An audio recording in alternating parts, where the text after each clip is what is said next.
தாத்தா தாத்தா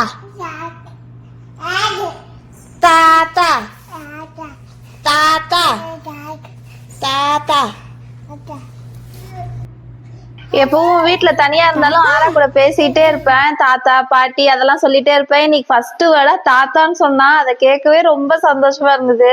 இந்த ஆராக்குட்டி எந்திரிச்சு நடக்க ஆரம்பிச்சா இப்பெல்லாம் எந்திரிச்சு நின்னு எல்லா சாமானையும் எடுத்து கீழே போடுறான். இன்னும் என்னெல்லாம் செய்ய காத்துட்டு இருக்கானோ தெரியல. அது மட்டும் இல்லாம பிடிச்சு நடந்து பாசிங்களே போய் கபோர்டெல்லாம் வேற தொடக்க ஆரம்பிச்சுட்டான். இதெல்லாம் பார்க்க ரொம்ப சந்தோஷமா இருந்தாலும் ஒரு பக்கம் வேதனையா இருக்கு. வேலை செஞ்சு மாலையில பெண்டு நிமிருது.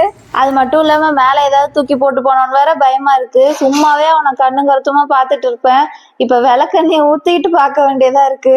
இன்னைக்கு பொட்டுக்கல்ல மாவு அரைச்சு வச்சிருந்தேன். கொஞ்சமா கொடுத்ததுதான் அவனுக்கு ரொம்பவே பிடிச்சிச்சாட்டு இருக்கு. வேணும்னு கேட்டு வாங்கி சாப்பிட்டான்.